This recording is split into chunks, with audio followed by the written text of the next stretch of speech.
মাশাআল্লাহ, মাশাআল্লাহ। আমাদের হাতে সময় খুব কম। সামনে এশার আজান, এই আজানের আগ পর্যন্ত আমরা কিছু কথা শুনবো ইনশাআল্লাহ। পড়েন, আওয়াজ করা যাবে না। এখন আমি আওয়াজ শুনতে পাচ্ছি, আওয়াজ করা যাবে না। দেখেছি, সবাইকে দেখেছি, মাশাআল্লাহ। হ্যাঁ, দেখলাম। হ্যাঁ, শুরুতেই হাত নাড়িয়ে শুভেচ্ছা জানিয়েছি, বারবার করা যাবে না। দেখলাম সবাইকে। থামতে হবে এবার। মাশাআল্লাহ।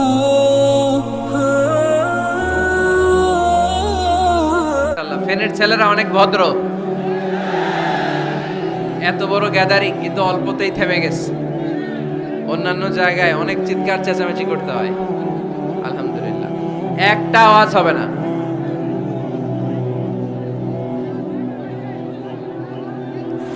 আমি বলেছি একটা আওয়াজ হবে না।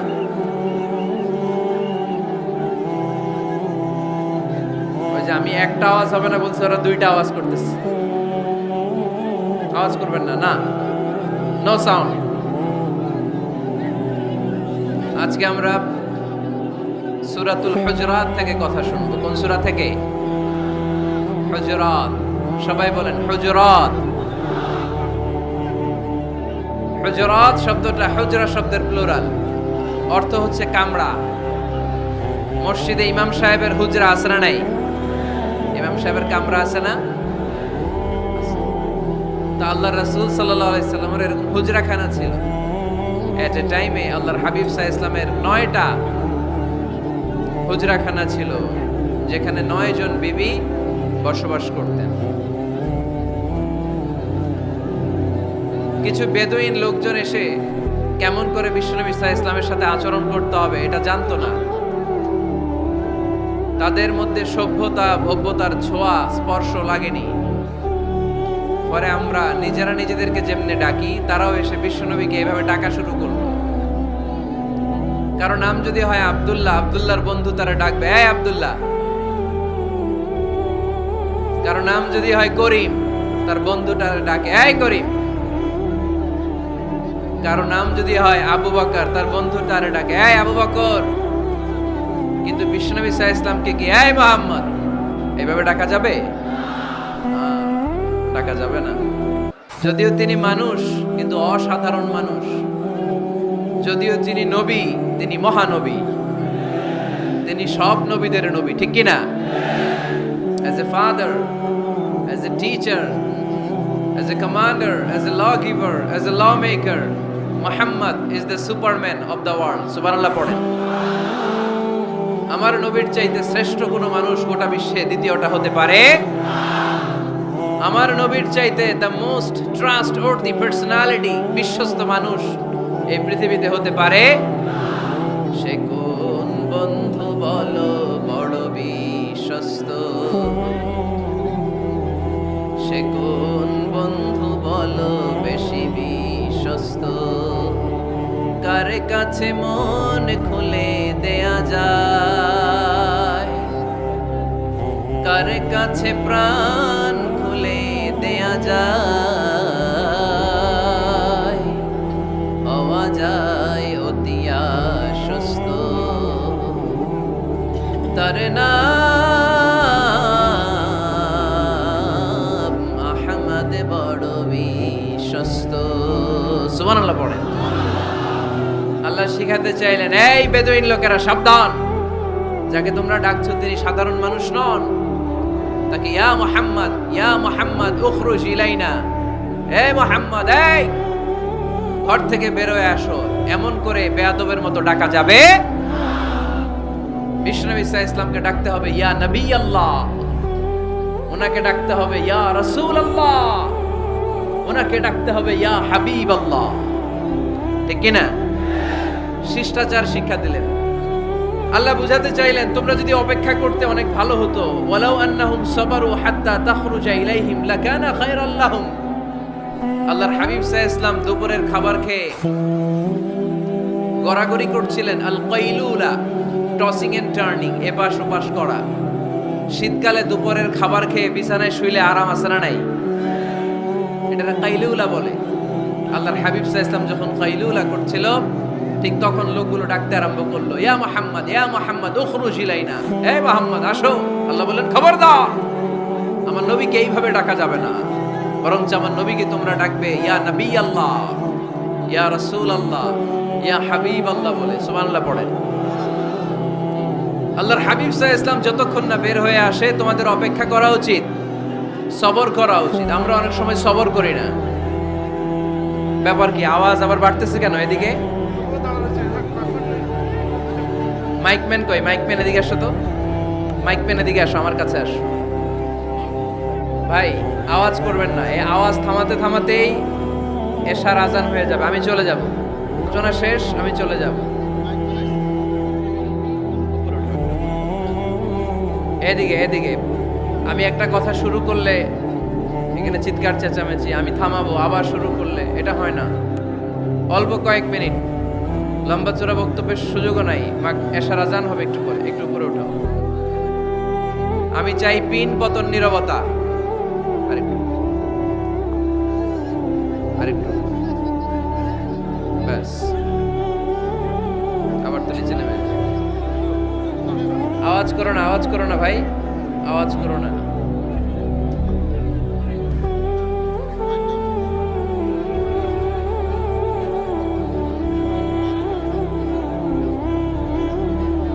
থামতে হবে, থামতে হবে। একজনও কথা বলবে না, একজনও না, নট এ সিঙ্গেল পারসন। হ্যাঁ ঠিক আছে, আবার কথা বলে, এটা ঠিক হয়ে গেছে। হ্যাঁ ঠিক আছে। তাহলে আমরা আমাদেরকে যেইভাবে ডাকি, আল্লাহর হাবিব সাল্লাল্লাহু আলাইহি ওয়াসাল্লামকে ওইভাবে ডাকা যায় না। আল্লাহ বলেন, খবরদার, তোমাদের উচিত ছিল অপেক্ষা করা যতক্ষণ না আল্লাহর হাবিব সাল্লাল্লাহু আলাইহি ওয়াসাল্লাম বিশ্রাম শেষ করে বাইরে বেরিয়ে আসে। তাই কারো বাসায় গেলে অপেক্ষা করবেন যতক্ষণ না উনি আসে, আর যাওয়ার আগে অ্যাপয়েন্টমেন্ট নিয়ে যাবেন। আজকের প্রথম মেসেজ, কারোর সাথে দেখা করার আগে কি নিয়ে যাবেন? ফ্যানের ছেলেরা কথা বলে না, অ্যাপয়েন্টমেন্ট নিয়ে যেতে হবে। অনেকে খালি অস্থিরতা করে, চেয়ারম্যান সাহেবের বাড়ি থেকে সিগনেচার লাগবে, যে এই অস্থির, আরে বেরোয় না কেন? চেয়ারম্যান সাহেব আসে না কেন? এতক্ষণ ধরে বসে আছে, এরকম বিরক্ত, খালি কমপ্লেইন করে, অভিযোগ করে, এরকম কিছু লোক আছে না নাই? খেয়াল রাখবেন, যারা ব্যর্থ, জীবনে ব্যর্থ, তারা সব সময় শুধু কমপ্লেইন করে, অভিযোগ, মানুষের কাছে অভিযোগ, আল্লাহর কাছে অভিযোগ, আমার এইটা নাই, ওইটা নাই, আল্লাহ আমার এইটা দাও নাই, ওইটা দাও নাই। আর সফল ব্যক্তিরা কখনো অভিযোগ করে না, খালি শুকরিয়া করে, ঠিক কি না? Now the decision is yours. You wanna be successful or unsuccessful? আপনি সফল হতে চান না ব্যর্থ হতে চান? তাহলে সফল হলে সবসময় পড়তে হবে আলহামদুলিল্লাহ। কি পড়বেন? হুজুরের সাথে দেখা করতে গেছে, যে এই হুজুর আসে না কেন, কতক্ষণ ধরে বসে আছি। আরে হুজুরও মানুষ, হুজুরও অসুস্থ হয়, হুজুরেরও ফ্যামিলি আছে, হুজুরের ঘুমানো লাগে, হুজুর রোবট না। আমাদের যখন অ্যাপয়েন্টমেন্ট নেয়, মেপে দেয়, হুজুর এই তো সহজ, আপনি এটা করে আসবেন, এরপরে হেলিকপ্টার রেডি, এরপরে ওইটাতে যাবেন, ওইখান থেকে হেলিকপ্টার রেডি। আমি রোবট, হুজুর কি রোবট? হুজুর তো মানুষ না। এগুলো করবেন না, ধৈর্য ধরতে শিখুন, একটু স্থির হন। স্টপ, অনেক হয়েছে, আর না। অস্থির জীবন আমরা চাই না। এই কোরআন আমাদেরকে অস্থির সময়ে স্বস্তির বাণী শোনায়, ঠিক কিনা? কিসের বাণী শোনায়? স্বস্তির বাণী। কোন সময়ে? অস্থির সময়ে স্বস্তির বাণী শোনায় কোরআন, ঠিক কিনা? এজন্য আজকের প্রথম মেসেজ হচ্ছে, কারো বাসায় গেলে পারমিশন নিতে হবে। দরজার সামনে যেয়ে আগে সালাম দিবেন 3 বার। কয়বার? অনুমতি চাইবেন, অনুমতি দিলে ঢুকবেন, অনুমতি না দিলে বের হয়ে চলে আসবেন। পারা যাবে? এজন্য রব্বুল আলামিন বলেন, ইয়া আইয়ুহাল্লাযীনা আমানু লা তাদখুলু বুয়ুতান গায়রা বুয়ুতিকুম হাত্তা তাস্তানিসু ওয়া তুসাল্লিমু আলা আহলিহা যালিকুম খায়রুল লাকুম লাআল্লাকুম তাযাক্কারুন। সুবহানাল্লাহ পড়েন। আল্লাহ ডেকে বললেন, ও ঈমানদাররা শোনো শোনো, তোমরা যখন অন্য কারো বাড়িতে যাবে খবরদার অনুমতি না নিয়ে সালাম না দিয়ে ঘরে ঢুকে যেও না, দরজার সামনে দাঁড়িয়ে থাকো। দরজার সামনে দাঁড়িয়ে দাঁড়িয়ে 3 বার অনুমতি চাও, তারপরে সালাম দাও। অনুমতি দিলে ঢুকবা, নচেত চলে যাবা। ঠিক কি না? এই আইনটা কার? ফেনীবাসী কি আইনটা মনে রাখতে পারবে? কারো বাসায় যাওয়ার আগে অ্যাপয়েন্টমেন্ট নিয়ে যাব, আর যে হুট করে দরজার ভিতরে ঢুকে যাব না, অপেক্ষা করব। You have to wait. তিনি আসতে বললে এরপরে ঢুকবো, মনে থাকবে?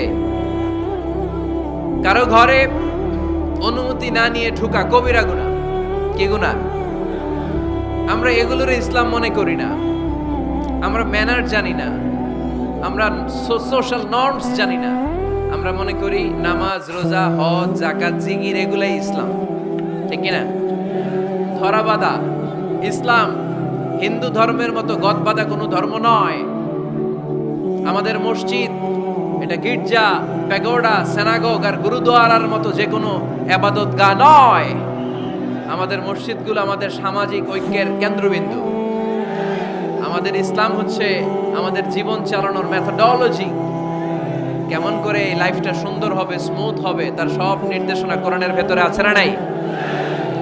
এজন্য বিশ্বনবী বললেন, খবরদার কারো ঘরে যাওয়ার আগে সালাম দাও, পাশাপাশি অনুমতি চাও। এক সাহাবী দাঁড়িয়ে বললেন, ইয়া রাসূলুল্লাহ, ইয়া হাবিবাল্লাহ, আমার ঘরে আমরা কেবল 2 জন থাকি, 2টা ঘর। এক ঘরে থাকে আমার আম্মা, আরেক ঘরে থাকে আমি। আফাস্তাযিনু আলা উম্মি, আমি কি আমার মায়ের ঘরে ঢোকার আগে অনুমতি নেওয়া লাগবে নাকি? নবী, হে, 2টা রুম আমার ঘরে, এক রুমে আমি, আরেক রুমে আমার মা। আফাস্তাযিনু আলা উম্মি, আমার মায়ের ঘরে যাওয়ার আগে অনুমতি নেওয়া লাগবে? আনা খাদিমুহা, আমি তো তার খেদমত করি, মায়ের ঘরে যাইতে অনুমতি লাগবে? বিশ্বনবী বললেন, নাআম ইস্তাযিন আলাইহা, হ্যাঁ অবশ্যই মায়ের ঘরে ঢোকার আগে অনুমতি নিয়ে ঢুকবা। সুবহানাল্লাহ পড়বেন না? সাহাবী বললেন, ইয়া রাসূলুল্লাহ, তিনি তো আমার মা, অনুমতি লাগবে কেন? বিশ্বনবী বললেন, আতুহিব্বু আন তারাহা উরিয়ানাতান, ও সাহাবী, তুমি কি তোমার মাকে উলঙ্গ দেখতে পছন্দ করো নাকি? সাহাবী বললেন, না, কশিন কালেও নয়, আমি কখনো আমার মারে উলঙ্গ অবস্থায় দেখতে পছন্দ করব না। বিশ্বনবী বললেন, তাহলে অবশ্যই অনুমতি নিয়ে ঢুকবা।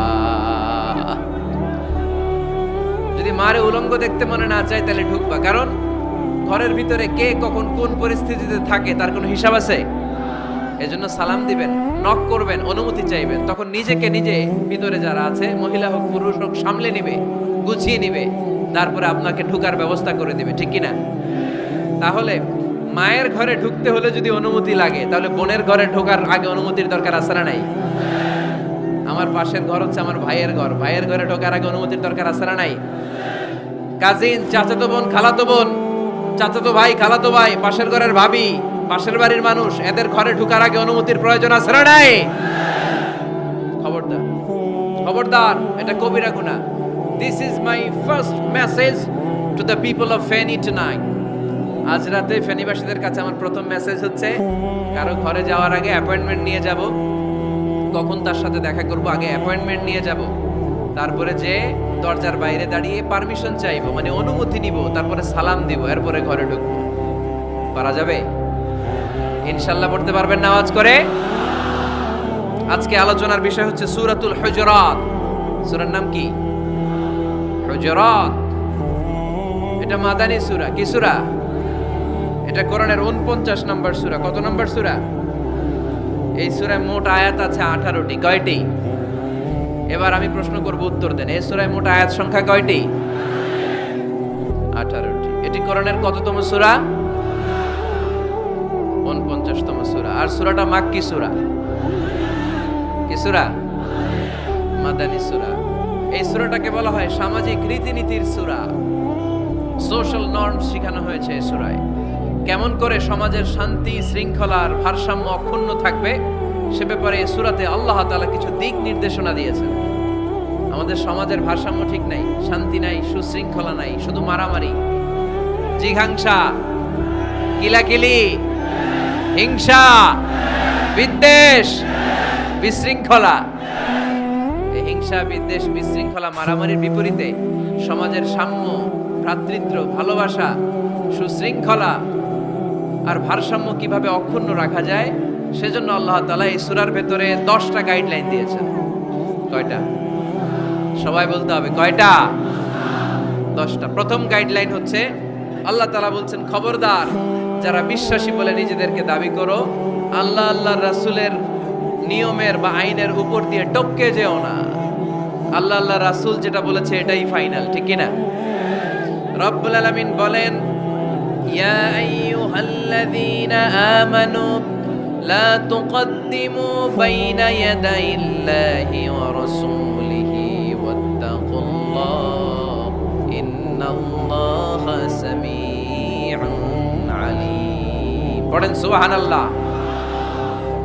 আল্লাহ বললেন, যারা বিশ্বাসী বলে দাবি করো, খবরদার আল্লাহর দেয়া বিধান আর আমার নবীর দেয়া বিধান, এই বিধানগুলাই ফাইনাল। এই ফাইনাল কথার পরে মুমিনের কোনো কথা থাকতে পারে? আল্লাহ যেটা বলেছে, আল্লাহ রাসূল যেটা বলেছে সেটাই ফাইনাল। আওয়াজ করে বলতে হবে, সেটা কি? এটা ফাইনাল।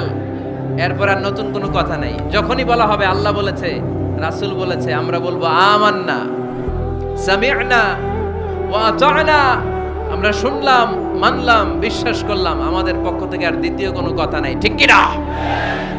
এজন্য আল্লাহ বললেন, খবরদার আমি আর আমার রাসূল যেটা দিয়েছি সেটাই ফাইনাল। অতিরিক্ত বুঝতে যেও না, ওভার স্মার্ট সাজতে চেও না, আমি আল্লাহর দেয়া নবীর দেয়া বিধানের সামনে অ্যাডভান্স হতে যেও না, কারণ আমি আল্লাহ আর আমার রাসূল যেই নিয়ম দিয়েছি সেটাই ফাইনাল, সেটাতেই বরকত। কোন মুমিন বান্দা বান্দীদের কাছে যখন আল্লাহ আর আল্লাহর রাসূলের কথা বলা হয়, তাদের কাছে এটাই ফাইনাল, ঠিক কি না? ওমা কানা লিমুমিনিন ওয়ালা মুমিনাতিন ইযা খাদাল্লাহু ওয়া রাসূলুহু আমরান আইয়াকুনা লাহুমুল খিয়ারাতু মিন আমরিহিম। মুমিন নরনারীর কাছে যখন বলা হবে এটা আল্লাহর কথা, আল্লাহর রাসূলের কথা, এটাই ফাইনাল। এরপরে মুমিনের আর নতুন কোনো চয়েস থাকতে পারে? আল্লাহ বলেছে 5 ওয়াক্ত সালাত জামাতের সাথে আদায় করো, এটাই ফাইনাল, ঠিক কি না? আল্লাহ বলেছেন, চুরি করলে চোরের হাত কেটে দাও। বিশ্বনবী জীবদ্দশায় চোরের হাত কেটে দেখিয়ে দিয়েছেন, চুরি করলে হাত কেটে দাও, এটাই ফাইনাল, ঠিক কি না? আল্লাহ নিয়ম জারি করেছেন, ও নারীরা পর্দা করে ঘর থেকে বের হও, এর উপরে কোনো কথা নাই, জোরে বলেন ঠিক কি না?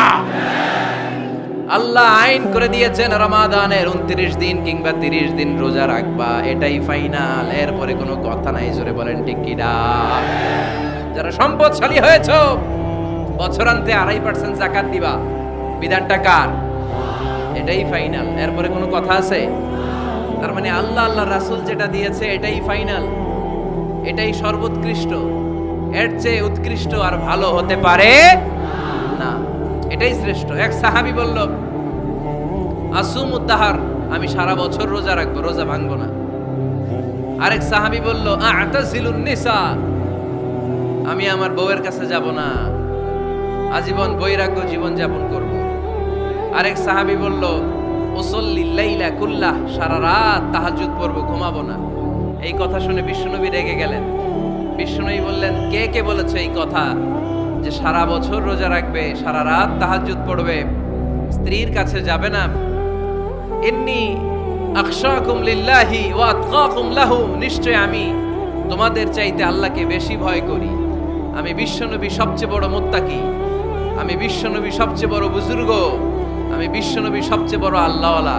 তো আমি এত বড় আল্লাহওয়ালা হয়ে আমি 11 জন স্ত্রী রেখেছি, আমি এত বড় আল্লাহওয়ালা হয়ে রাতে তাহাজ্জুদও পড়ি, আবার কিছু অংশ ঘুমাই, আমি এত বড় আল্লাহওয়ালা হয়ে বছরে কিছু সময় রোজা রাখি, মাঝে মাঝে রাখি না। তো আমি ব্যালেন্স করে জীবন ধারণের পরে আমার আল্লাহওয়ালাগিরিতে কোনো সমস্যা হয় নাই, আমার নবী হতে সমস্যা হয় নাই। তোমাদের সমস্যা হলো কেন? তোমরা কোত্থেকে এটা শিখেছো? আমি বিশ্বনবী যেটা শিখিয়েছি এটাই ফাইনাল, এর চেয়ে শ্রেষ্ঠ কোনো কাজ আর হতে পারে না। চিল্লায় বলেন ঠিক কি না? ফজরের ফরজ নামাজ করা গেল, আওয়াজ করে বলেন বিধানটা কার? আপনি যদি বলেন আমি একটু বাড়ায় পড়বো, 3 রাকাত পড়বো, সওয়াব বেশি হবে না? কারণ আপনি অ্যাডভান্স হয়েছেন। লা তুকদ্দিমু বাইনা ইয়াদাইল্লাহি ওয়া রাসূলিহি, খবরদার আল্লাহ আল্লাহ রাসূলের উপর অ্যাডভান্স হয়ো না। রমাদানের রোজা 30টা, আপনি যদি বলেন 35টা রাখবো, ফেনের ভাইয়েরা রমজানের পরে আরো 5টা যদি একাধারে রাখেন, রমজান মনে করে আল্লাহ কবুল করবে? কবুল করবে? তার মানে আল্লাহ রাসূল যেটা বলেছে এটাই ফাইনাল। এর চেয়ে বেশি কিছু আর ইবাদত করা যাবে, এর চেয়ে শ্রেষ্ঠ ইবাদত হতে পারে না। বিষ্ণু ইসা ইসলাম বললেন, সারা রাত তাহাজ্জুদ পড়লে এটা শ্রেষ্ঠ ইবাদত নয়, বরং রাতের কিছু অংশ ঘুমাবা, কিছু অংশ তাহাজ্জুদ পড়বা। আইয়ামুল বীজের রোজা রাখবা, সোম আর বৃহস্পতিবার রোজা রাখবা, আরাফার রোজা রাখবা, আশুরার রোজা রাখবা, শাওয়ালের 6 রোজা রাখবা। এর চেয়েও বেশি রাখতে চাইলে একদিন রোজা রাখবা, আরেকদিন রাখবা না, একদিন রাখবা, আরেকদিন রাখবা না। এর চেয়ে ভালো রোজার হতে পারে? হতে পারে? আল্লাহর হাবিব সাল্লাল্লাহু আলাইহি ওয়াসাল্লাম বললেন, সেই শ্রেষ্ঠ যে স্ত্রীদের সাথেও মেলামেশা করে আবার ইবাদতও করে। ইসলামের মধ্যে ভারসাম্য আছে না নাই? তাহলে বোঝা গেল আল্লাহর হাবিব সাল্লাল্লাহু আলাইহি ওয়াসাল্লাম আল্লাহর সবচেয়ে কাছের, তিনি সবচেয়ে বড় মুত্তাকি। ফেনীবাসী আওয়াজ করে বলেন তো, আমার নবীর চাইতে বড় মুত্তাকি হওয়া যাবে? আমার নবীর চাইতে বড় আল্লাহওয়ালা হওয়া যাবে? নামাজ কেমন করে পড়তে হয় এটা নবী শিখায় গিয়েছেন, এর চেয়ে বেশি কিছু করা যাবে? জিকির কেমন করে করতে হয় এটা বিশ্বনবী শিখিয়ে গিয়েছেন কি জান নাই? বিশ্বনবীর শিখানো পন্থার বাইরে নতুন পন্থায় জিকির করা যাবে? তাহলে আল্লাহ এবং আল্লাহ রাসূল যা শিখিয়েছে এটাই ফাইনাল। আল্লাহ রাসূলের কথার উপরে আমরা দ্বিতীয় কোনো কথা বলতে চাই না। এটা হচ্ছে 1 নাম্বার গাইডলাইন। সমাজে যদি শান্তি আনতে চান এই গাইডলাইন মানতে হবে। বিশ্বাসীদের জন্য 2 নাম্বার গাইডলাইন হচ্ছে লা তারফাউ আসওয়াতাকুম ফাওকা সাউতিন নবী। খবরদার ওহে বিশ্বাসীরা, নবীর কণ্ঠের চাইতে যেন তোমাদের কণ্ঠ উঁচু হয়ে না যায়। আপনারা কথা শুনতেছেন? মনোযোগ আছে না গেছে? বনু তামিম গোত্রের নেতা কে হবে? আল্লাহর হাবিব সাল্লাল্লাহু আলাইহি ওয়াসাল্লাম পরামর্শ করছিলেন। সাইয়েদনা আবু বকর বললেন, আমার মতামত হচ্ছে এই লোকটা নেতা হলে ভালো হয়, যোগ্য লোক। ওমরে ফারুক বললেন, না, উনি না। আবু বকর যেটা বলেছে ওইটা না, আমার মনে হয় এই লোকটা নেতা হলে ভালো হয়। আবু বকর বললেন, না ওমর তুমি বুঝো না, আমি যারে বলছি সে ভালো।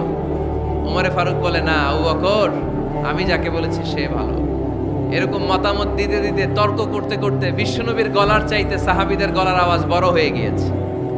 আল্লাহ এটা আরশের উপর থেকে বরদাস্ত করে নাই। আল্লাহ বলেছেন, খবরদার, লা তারফাউ আসওয়াতাকুম ফাওকা সাউতিন নবী। নবীর কণ্ঠের চাইতে তোমাদের কণ্ঠ যেন উঁচু হয়ে না যায়। আমার নবীকে আমি তোমাদের বন্ধু বানিয়েছি, তোমাদের কাছে রেখেছি, তার মানে এই নয় যা মন চায় তাই নবীর সাথে আচরণ করবা, ঠিক কি না?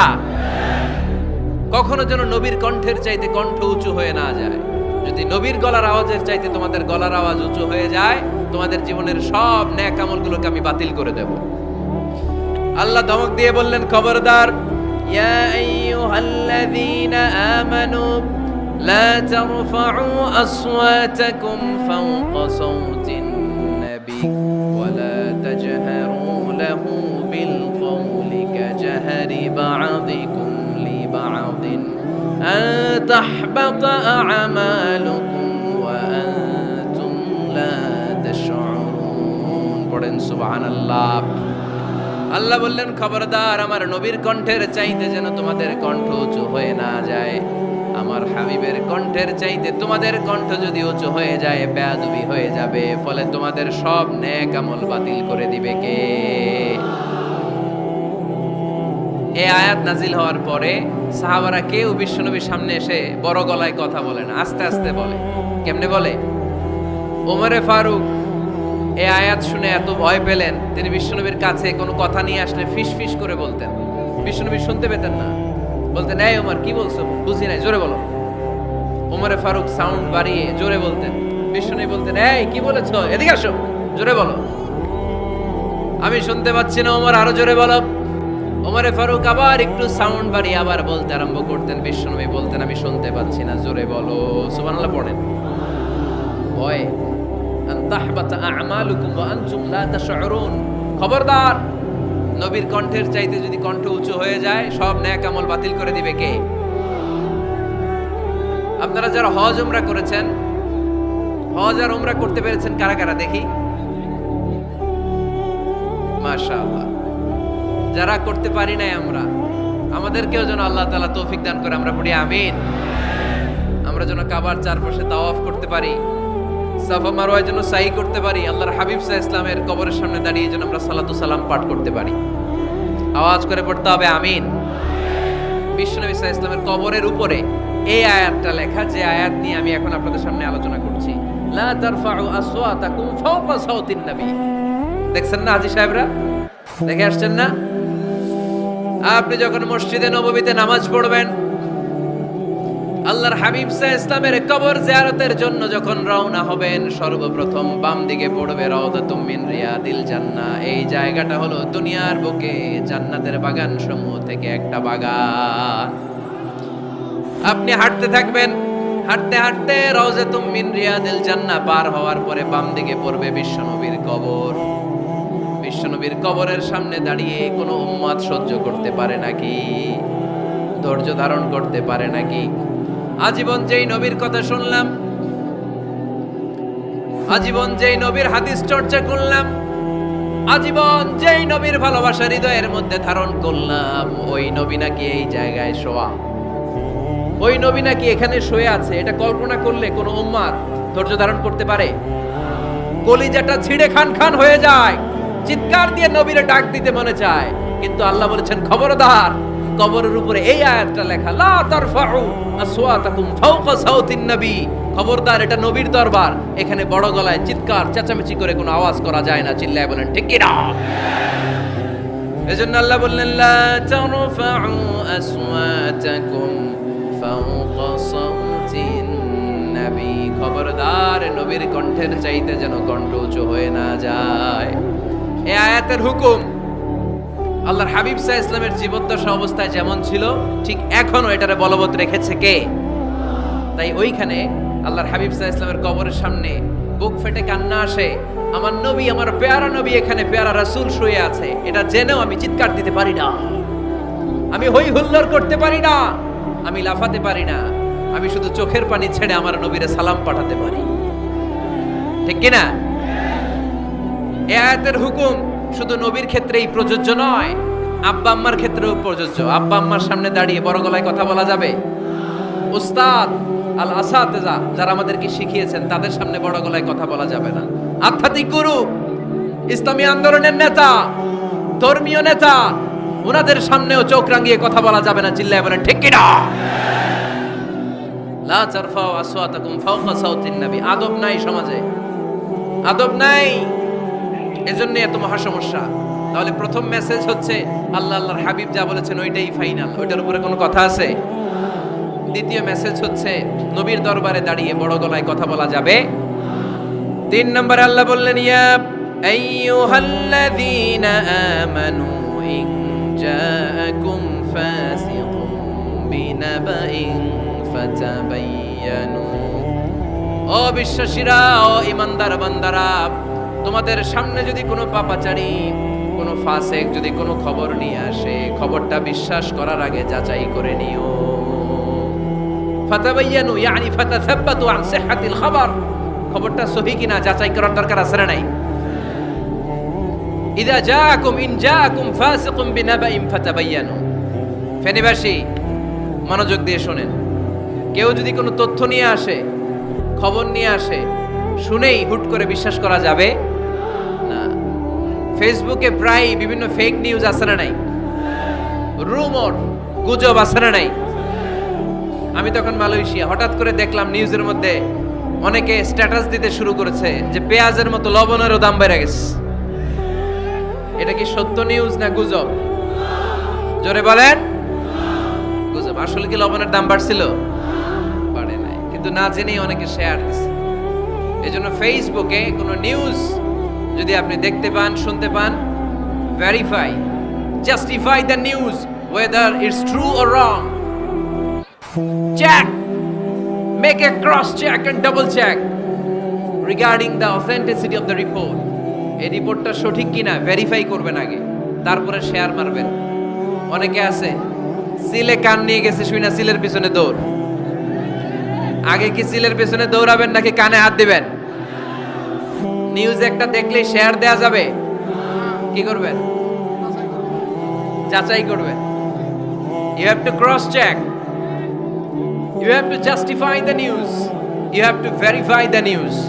আমরা প্রায় নিউজ একটা দেখলেই শেয়ার দেই, হয়তো একটা ভুল নিউজ আপনি শেয়ার দিয়েছেন, এই ভুল নিউজের কারণে পুরো সমাজের মধ্যে গোলমাল, এর দায়ভার আপনার কাঁধেই বর্তাবে। আওয়াজ করে বলেন ঠিক কিনা? এই ভুয়া নিউজগুলোতে আমাদের খুব আগ্রহ। ফেসবুক নিজের মন মতো ব্যবহার করা যাবে না। প্রায় ফেসবুকে অনেক রুমর পাবেন, গুজব, অনেক স্ক্যান্ডাল। অমুক নেতার গোপন ভিডিও ফাঁস। তো অমুক নেতার গোপন ভিডিও ফাঁস, তোর কি হয়েছে? তোর সমস্যা কি? ওইটা তোর শেয়ার দেয়া লাগবে কেন? চিল্লায় বলেন ঠিক কিনা? মানুষের দোষ আমরা গোপন করতে পারি না। মান সাতারা মুসলিমান সাতারাহুল্লাহু ফিদ দুনিয়া ওয়াল আখিরাহ। যে অন্যের দোষ দেখে গোপন রাখে, তার দোষগুলো গোপন রাখবে কে? ওমান কাশাফা মুসলিমান কাশাফাহুল্লাহু ফিদ দুনিয়া ওয়াল আখিরাহ। যে অন্যের গোপন বিষয় প্রকাশ করে দেয়, ওর গোমরও কিয়ামতের ময়দানে ফাঁস করে দিবে কে? আপনি 10 জনের সামনে অন্যের গোপন বিষয় ফাঁস করবেন, আল্লাহ লাখো মানুষের সামনে আপনার ল্যাংটা করে ছেড়ে দিবে। লক্ষ মানুষের সামনে আপনার গোমর ফাঁস করে দিবে। খবরদার, অন্যের পিছনে লেগে থাকেন না, অন্যের দোষ খুঁজেন না, দোষ খুঁজবেন নিজের। ইন জাআকুম ফাসিকুম বিনাবাইন ফাতাবায়ান। মুমিন কোন তথ্য, কোন সংবাদ, কোন রিপোর্ট কিংবা নিউজ শুনলেই বিশ্বাস করে না। মুমিন আগে এটাকে যাচাই করে, বাছাই করে, জাস্টিফাই করে, ভেরিফাই করে, তারপরে সে বিশ্বাস করে। ঠিক কি না? আল্লাহর হাবিব সাল্লাল্লাহু আলাইহি ওয়াসাল্লাম বনুল মুস্তালিকের যুদ্ধে জয়লাভ করলেন। হারিস ইবনে মিরার বনুল মুস্তালিকের নেতা। শুনতেছেন আপনারা? কষ্ট হচ্ছে? হারিস ইবনে মিরার বললেন, ইয়া রাসূলুল্লাহ, আমরা ইসলাম ধর্ম গ্রহণ করলাম, কি কি নিয়ম মানতে হবে? আল্লাহর হাবিব সাল্লাল্লাহু আলাইহি ওয়াসাল্লাম বললেন, সালাত পড়বে, যাকাত দিবে। উনি বললেন, তাহলে যাকাত নেন। আল্লাহর হাবিব বললেন, না, এই তো মাত্র কালিমা পড়ে মুসলমান হলে হালানিল হাউল, 1 বছর অতিক্রান্ত হওয়ার পরে যাকাত দিবে। আল্লাহর হাবিব সাল্লাল্লাহু আলাইহি ওয়াসাল্লাম মদিনায় ফিরে আসলেন। 1 বছর পর আল ওয়ালিদ ইবনে উকবা রাদিয়াল্লাহু তাআলা আনহুকে পাঠালেন, যাও বনুল মুস্তালিকের 1 বছর পূর্ণ হয়েছে, যাকাতের সম্পদ নিয়ে আসো। এইদিকে হারিস ইবনে মিরার যাকাতের সম্পদ নিয়ে, সৈন্যবাহিনী নিয়ে, নবীর দূত আসবে যাকাত কালেকশনের জন্য, ওনার জন্য মেহমানদারিতে কোনো ঘাটতি না হয়, ওয়েল রিসেপশন দেওয়ার জন্য এলাকা থেকে বের হয়ে মরুভূমির সামনে দলবল নিয়ে দাঁড়িয়ে। ওয়ালিদ ইবনে উকবা যখন যাকাতের সম্পদ কালেক্ট করার জন্য বনুল মুস্তালিকের ওদিকে যেতে শুরু করেছে, এলাকায় ঢোকার আগেই দেখে বনুল মুস্তালিকের লোকেরা ঘোড়সাওয়ার বাহিনী দাঁড়ায় আছে। এই দৃশ্য দেখে ওয়ালিদ ইবনে উকবা মনে করেছে বনুল মুস্তালিক মনে হয় তাকে হত্যা করার জন্য দাঁড়িয়ে রয়েছে। আসলে কি হত্যার জন্য দাঁড়ায় আছে? কি জন্য দাঁড়ায় আছে? ওয়েলকামিং রিসেপশন দেওয়ার জন্য। উনি ভয় পেয়ে অ্যাবাউট টার্ন, তথ্য যাচাই না করে মনে করছে আমারে মারবে, ধরবে, about turn, return back to Medina. মদিনায় চলে গেলেন, যে বলে, ইয়া রাসূলুল্লাহ, বনুল মুস্তালিক যাকাত দেওয়া তো দূরের কথা, এগুলো তো সব কাফের হয়ে গেছে। ইয়া রাসূলুল্লাহ, ওরা তো মনে হয় কাফের হয়ে গিয়েছে, যাকাত প্রদান করা তো দূরের কথা, মারার জন্য সৈন্যবাহিনী নিয়ে অ্যাটাক করেছে। বিশ্বনবী রেগে গেলেন। খালিদ বিন ওয়ালিদের নেতৃত্বে 1000 সৈন্যবাহিনী পাঠিয়ে বললেন, যাও বনুল মুস্তালিক অ্যাটাক করো, বনুল মুস্তালিকে অভিযান চালাও। আল্লাহ বললেন, নবী অভিযান পরে চালান। ইন জাআকুম ফাসিকুম বিনাবাইন ফাতাবায়ানু। সুবহানাল্লাহ পড়েন। নবী হে, অভিযান পরে চালান। তথ্য যে নিয়ে আসছে ওয়ালিদ, এটা সত্য কিনা আগে যাচাই করেন। সে যে তথ্য আপনাকে সরবরাহ করেছে, এই তথ্য সঠিক নয়, সে ভুয়া তথ্য দিয়েছে, সে ভুল বুঝেছে, এখানে মিস আন্ডারস্ট্যান্ডিং হয়েছে। আপনি 1000 সৈন্যবাহিনী পাঠাবেন না। আপনার 1000 সৈন্যবাহিনী যে যদি বনুল মুস্তালিককে অ্যাটাক করে, তাহলে এই অ্যাটাকে কোনো ক্ষয়ক্ষতি হলে সবটার দায়ভার আপনার কাঁধেই বর্তাবে। চিল্লায় বলেন ঠিক কি না? আমার নবীকে শেখানোর মাধ্যমে আল্লাহ তাআলা আমাদেরকে শিখা যাবে না। আগে যাচাই বাছাই করার দরকার আছে না নাই? আছে। আপনার বন্ধু এসে বলল, আরে দোস্ত তুমি এইখানে, ভাবিরে তো দেখলাম বাজারে আরেক লোকের সাথে ঘুরতেছে। আপনি রেগে মেগে আগুন। অফিস থেকে বাসায় যায় বউরে কিন, আইজো মায়ের কাইলো মায়ের, এরকম হতে পারে না? আপনার বন্ধু হয়তো আপনার ওয়াইফের মতো আরেকজন মহিলাকে দেখেছে, এটা হতে পারে কি পারে না? আপনার ওয়াইফকে জিজ্ঞেস করেন নাই, ক্রস চেক করেন নাই, না করে আপনি ঝগড়া মারামারি শুরু করে দিয়েছেন। এই ছোট্ট ঝগড়া থেকে বিচ্ছেদের দিকে, ডিভোর্সের দিকেও যেতে পারে। এরকম আছে না নাই? এরকম অনেক বুড়ি বুড়ি কেস আমাদের কাছে আছে। নিউজ যাচাই না করে গুজব আর রুমর যাচাই না করে সিদ্ধান্ত নিয়েছে, পরে মাথার মধ্যে চাপড়ায়, নিজের কপালে নিজে চাপড়ায়, এরকম আছে না নাই? তাহলে আল্লাহ তাআলার দেয়া 3 নাম্বার গাইডলাইন হচ্ছে কোন তথ্য শুনেই বিশ্বাস করা যাবে না, আগে যাচাই করতে হবে। আওয়াজ করে বলেন, আগে কি করতে হবে? যাচাই করতে হবে। যাচাই বাছাই ছাড়া আজ থেকে ফেসবুকে আমরা আর কোন নিউজ শেয়ার দিবেন? মনে থাকবে? আরে এগুলাই তো জরুরি ওয়াজ। কবরের ওয়াজ তো অনেক শুনছি, জান্নাত জাহান্নামের ভয় আর জান্নাতের নাজ নেয়ামত তো অনেক শুনেছি। সমাজটারে শান্তিপূর্ণ ভারসাম্যপূর্ণ করার দরকার আছে না নাই? খবর শুনে আমরা বিশ্বাস করি, যাচাই না করে আমরা বলে বেড়াই না। যাচাই না করে নিশ্চিত না হয়ে আজ থেকে কোনো নিউজ আমরা ফেসবুকে শেয়ার দিব না। 4 নম্বরে আল্লাহ বললেন, 4 নম্বর গাইডলাইন আল্লাহ দিলেন, ইয়া আইয়ুহাল্লাযীনা আমানু লা ইয়াসখার কওমুম মিন কওম। খবরদার আমার বিশ্বাসী বান্দারা, আমার ইমানদার বান্দারা কেউ কোনোদিন কাউরে ঠাট্টা বিদ্রূপ করে না। সুবহানাল্লাহ পড়েন। মুমিন বান্দা কাউকে ঠাট্টা করতে পারে, বিদ্রূপ করতে পারে না। আমাদের জিহ্বা আছে বলে আমরা যা ইচ্ছা তাই বলতে পারি, কথা বলেন না কেন? আমাদের কান আছে বলে কান দিয়ে আমরা যা মনে চাই তাই শুনতে পারি। যেন কানে শুনি সদা তোমার কালাম, এ খোদা চোখে যেন দেখি শুধু কোরআনের আয়াত। শোনো আমার মুনাজাত, শোনো শোনো ইয়া ইলাহি আমার মুনাজাত, শোনো আমার মুনাজাত। সবাই আওয়াজ করে পড়েন আমিন। লা ইয়াসখার কওমুন মিন কওম। মুমিন বান্দা কখনো অন্য কাউকে ঠাট্টা করবে না। আমার কোনো ভাই মনে কষ্ট পায়, এরকম কোনো ঠাট্টা বিদ্রূপ খোঁচা মেরে বুক মেরে কথা বলা যাবে না। এটা তার চেহারা নিয়ে না, তার পেশা নিয়ে না, তার বংশ নিয়ে না, তার পরিবার নিয়ে না। তার বাবা চুরি করেছে, আমি কি বলতে পারবো তুই চোরের ঘরের চোর? বলে কি বলে না? কেউ একটু মোটা হইলে কয় তুই মোটুর ঘরের মোটু, চোখে কম দেখলে কয় তুই কানার ঘরের কানা। আছে না নাই? না, স্টপ, থামেন, অনেক হয়েছে। আল্লাহ এগুলো বলা যাবে না। কারো আকৃতি নিয়ে খোটা দেয়া, ঠাট্টা করা, এটা স্বয়ং আল্লাহর সাথে ঠাট্টা করার শামিল, ঠিক কিনা?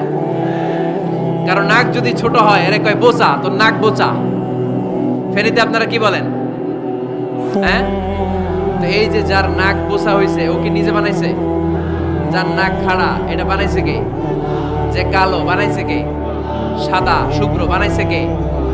তার মানে কারো আকৃতি নিয়ে যদি আপনি ঠাট্টা করেন, স্বয়ং আল্লাহর সাথে ঠাট্টা করলেন। কারণ কেউ কারো চেহারা বানানোর দায়িত্ব পায় নাই। মাতৃগর্ভে থাকতেই আমাদের চেহারার আকৃতিগুলো দান করেছে কে? হুয়াল্লাযী ইউসাউইরুকুম ফিল আরহামি কাইফা ইয়াশা লা ইলাহা ইল্লা হুয়াল আজিজুল হাকীম। তিনি এমন সত্তা, তোমরা যখন তোমাদের মায়ের পেটের ভেতরে ছোট্ট একটা ভ্রূণ কণা ছিলা, তখনই তোমাদের চেহারার আকৃতি দিয়েছে কে? মায়ের পেটে থাকতেই কে ছেলে হবে, কে মেয়ে হবে, কে সুশ্রী হবে, কে শ্যামলা হবে, কার নাক লম্বা হবে, কারটা খাটো হবে, এগুলো ফিক্স করে রেখেছে কে?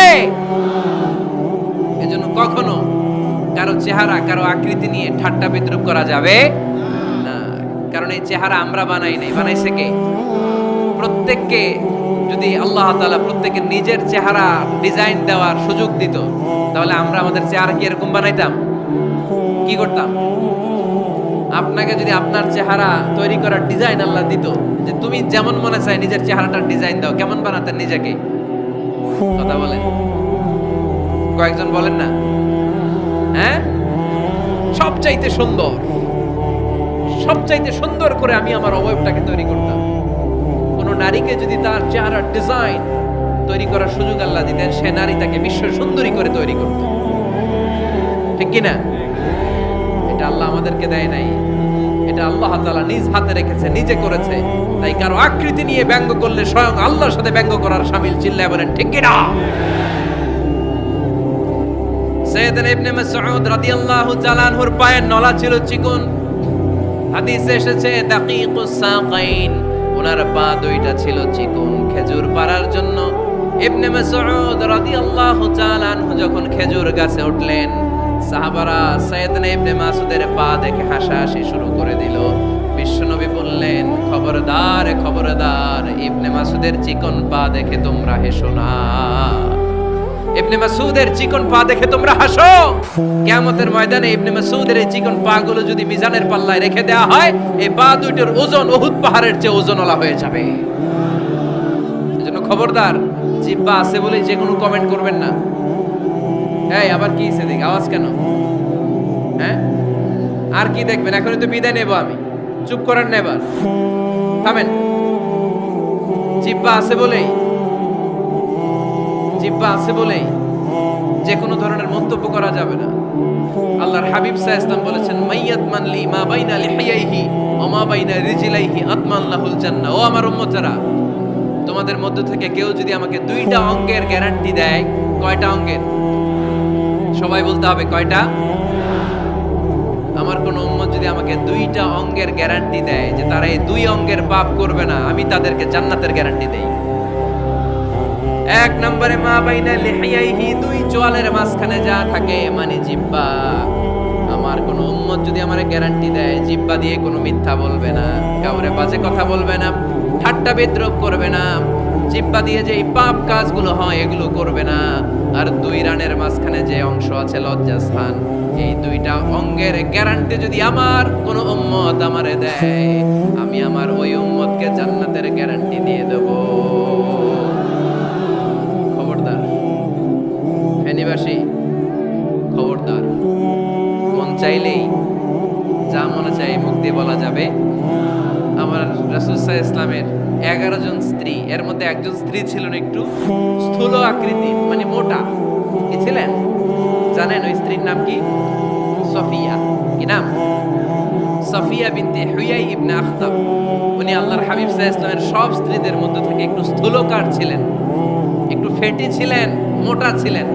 আম্মা জান আয়েশা একবার ওনার প্রতি রেগে আল্লাহ রাসূল সাল্লাল্লাহু আলাইহি ওয়াসাল্লামের কাছে বিচার দিলেন যে আপনার মুটকি বউ। আল্লাহর হাবিব সাল্লাল্লাহু আলাইহি ওয়াসাল্লাম এই কথা শুনে রেগে গেলেন। আয়েশা, এটা তুমি কি বললা? তুমি সফিয়ারে মুটি বলে গালি দিলা। লাকাদ কুলতিলা কালিমাতান লাউ মুসিজাতু লা মাসাজাতিল বাহর। আয়েশা, তুমি এমন একটা কথা সফিয়ার শানে বলেছো, এই কথাটাকে যদি সাগরের মধ্যে ঢেলে দেওয়া হয়, এই কথাটার তিক্ততা আর পঙ্কিলতা পুরো সাগরের নীল পানিকে মুহূর্তে কালো করে দিবে। এজন্য খবরদার, জিহ্বা সামলান। সাহাবারা রাদিয়াল্লাহু তাআলা আনহু আজমাইন, ওনারা জিহ্বা ধরে মাঝে মাঝে জিহ্বার মধ্যে বাড়ি দিতেন আর কাঁদতেন আর বলতেন, জিহ্বা, তোর কারণে কিয়ামতের দিন আমরা আল্লাহর কাছে ধরা খেয়ে যাব। মুমিন চাইলেই এই মুখ দিয়ে যা মনে চায় বলতে পারে। তাহলে 4 নাম্বার গাইডলাইন হচ্ছে লা ইয়াসখার কওমুন মিন কওম, কোন বিশ্বাসী বান্দা কখনো অন্য বিশ্বাসী বান্দাকে ঠাট্টা বিদ্রূপ করতে পারবে। 5 নম্বরে আল্লাহ বললেন, ওয়ালা তালমিজু আনফুসাকুম, খবরদার অন্যের দোষ খুঁজবা না। ও আমার বিশ্বাসী বান্দারা, নিজের দোষ খোঁজো, অন্যের দোষ খোঁজো না। দেখেন, সমাজটারে শান্তিপূর্ণ বানানোর জন্য আল্লাহর পক্ষ থেকে কি সুন্দর মোরাল এন্ড এথিক্যাল ইনস্ট্রাকশনস, কি চমৎকার গাইডলাইন। অন্যকে ঠাট্টা করো না। ওয়ালা তালমিজু আনফুসাকুম, নেভার ডিফেম ইচ আদার, একে অপরের দোষ খোঁজো না, নিজের দোষ খোঁজো। কার দোষ খুঁজবেন? আরো জোরে বলতে হবে, কার দোষ খুঁজবেন? অন্যের দোষ খোঁজা যাবে? কিছু লোক আছে দেখবেন সারা দিন চায়ের দোকানে বসে এই বাড়িতে এই সমস্যা, ওই বাড়িতে এই সমস্যা, ওই বাড়িতে এই সমস্যা, তোর বাড়িতে কি সমস্যা? কিছু লোক আছে এই হুজুরের এইটা খারাপ, এই হুজুরের ওইটা ভালো না, এইটা খারাপ, এইটা সমস্যা, এটা সমস্যা। তোর কি সমস্যা? তোর সমস্যা তুই খুঁজে বের কর, নিজের সমস্যা খুঁজে বের কর। যে নিজে নিজের সমালোচনা করতে পারে সেই সর্বাপেক্ষা বুদ্ধিমান। এজন্য খবরদার আমার কলিজার টুকরা যুবক ভাইয়েরা, কখনো কাউকে ব্যঙ্গ করে, বিদ্রুপ করে, ছোট করে কোনো মন্তব্য করা যাবে না। কখনো অন্যের দোষ খোঁজা যাবে না। দোষ আমরা খুঁজবো, নিজের দোষ, ঠিক কিনা? দোষ আমরা খুঁজবো, কার দোষ? চিল্লায় বলতে হবে, কার দোষ?